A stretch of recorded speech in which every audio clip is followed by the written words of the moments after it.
Madam Ambassador, I would like to say thank you very much to you because you are accepting me here in the Embassy of Switzerland in Azerbaijan in Baku. Thank you very much. For me it's great pleasure because I really prepared a lot for this interview. Thank you and welcome to the Swiss Embassy in Baku, in the old city of Baku. So could you tell us more about yourself because it's very interesting for us.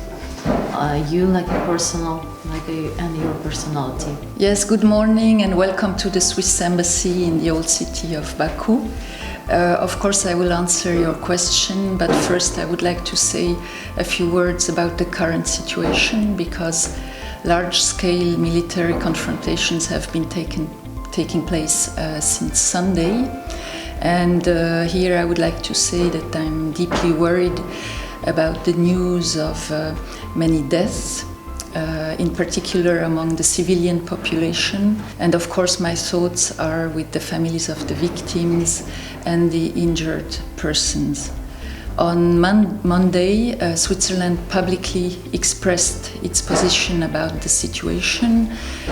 Switzerland called on the parties to end the use of force immediately and also to respect international humanitarian law, in particular to protect the civilian population. And Switzerland fully supports the efforts of the co-chairs of the Minsk group to find a peaceful resolution of the conflict. And also, of course, myself personally, I very much wish that peace will return soon to the region. So this is what I wanted to say because, of course, this interview takes... because it's very important for nowadays. This interview takes place in a very special situation and of course... very difficult situation, I agree completely with you. And now to answer your question about myself.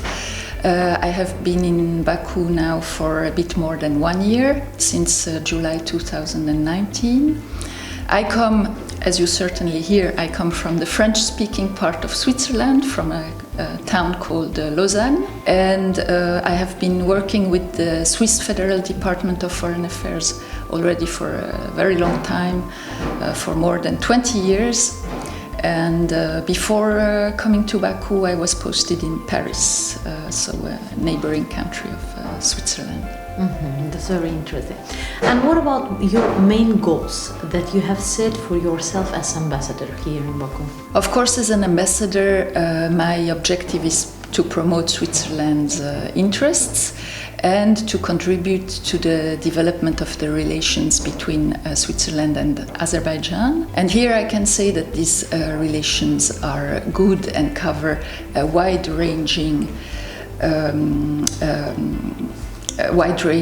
areas, of course political questions, but also economic, culture, education. About this I think we will speak further.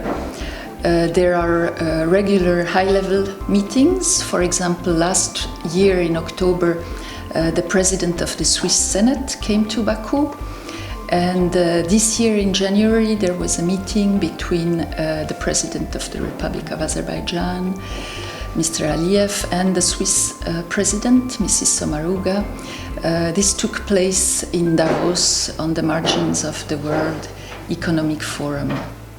These are high-level meetings, but I would also like to stress the importance of people-to-people contacts. Of course, now with COVID-19 it's a bit more difficult, but of course my goal would also be to have more Swiss people knowing Azerbaijan, and a very good opportunity would have been the European Football Championship, which was supposed to have taken place in June and July, because we would have had 2 matches of the Swiss football team here in Baku. So I was very much looking forward to it.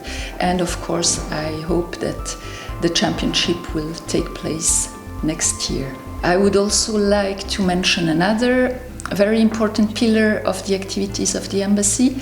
This is the projects which Switzerland has in the area of international cooperation. Last year, 2019, we celebrated 20 years of Swiss engagement in Azerbaijan. which was very important for us. And here I can say that nowadays our projects are mainly focused on macroeconomic stability and private sector development. We aim to contribute to the diversification of the economy of Azerbaijan, which is an important objective of the Azerbaijani authorities.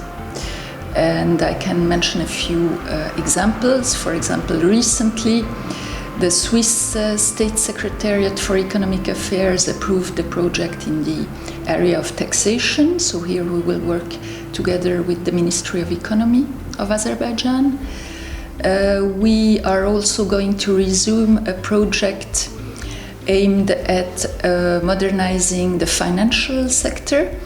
Here we will work with the Central Bank of Azerbaijan. We also have projects financed by the Swiss Agency for Development Cooperation. Here I can mention a topic which is very important for us. It's about women's economic empowerment. Here we finance so-called resource centers. There is one in the near Baku, in Baku Khazar. These projects are implemented by UNDP, and also in the context of COVID-19, we are going to support the local NGO in the area of children's development and domestic violence. Mm-hmm. So with this, I wanted to show you the very broad natures of the relations between Azerbaijan and Switzerland. That's great. What can you say about economic cooperation between Switzerland and Azerbaijan? At what level are relations between our countries? And what are the prospects for these relations? Economic relations, of course, are also an important pillar. They are good. For example, the trade volume last year was amounted to 2,087 million Swiss francs. That's a bit more than 500 million manat. So the relations are good, but of course there is still a potential for development. There are regular meetings of a so-called Joint Economic and Trade Commission between Azerbaijan and Switzerland. The last one took place last year. And here what I can say is that Swiss companies can be valuable partners for the diversification of the economy of Azerbaijan. For example, one of the largest foreign investments in Azerbaijan is from the Swiss company Holcim. They have a factory near Baku. Mm-hmm. Yes, Swiss companies also have valuable experience, for example, in the transport, infrastructure sector, renewable energies. And of course, these economic relations, I think this is very important, are in the mutual interest of both countries. There are also investments of Azerbaijan in Switzerland. Mm-hmm. But of course, concrete partnerships between companies always depend on the mutual interest of these companies and on the framework conditions for investments. Uh-huh. And are Swiss companies working in Baku, and how many for nowadays? If they are, of course. Yes, there are Swiss companies working not only in Baku but also in other places in Azerbaijan. I would say approximately 15 or 20. One example is the one which I just mentioned, Holcim in Garadagh, a bit in the south of the city center. We have also another Swiss company called Sika, who is present at the Sumgait chemical industrial part, and several big Swiss companies which are represented in Azerbaijan, for example ABB, Schindler, etc. Now let's talk about education a little bit. Are there any educational programs for Azerbaijani students? There are so-called Swiss government excellence sponsorships.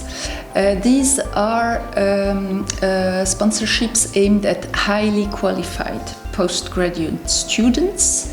applications are submitted through the Swiss Embassy, and then the selection is done in Switzerland. And here there are currently 2 Azerbaijani researchers benefiting from these sponsorships.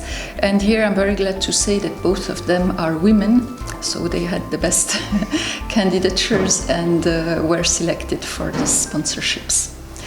So this is for highly qualified researchers. But we spoke earlier about people-to-people contacts, and I can say that there are several young Azerbaijani people studying in Switzerland because we have some very well-known education facilities. And for example, one area where we have well-known schools in Switzerland is hospitality. So there are a few Azerbaijani students in Switzerland in this area, which offers very good job opportunities. And at the embassy we try to stay in touch with these students and former students, the so-called alumni.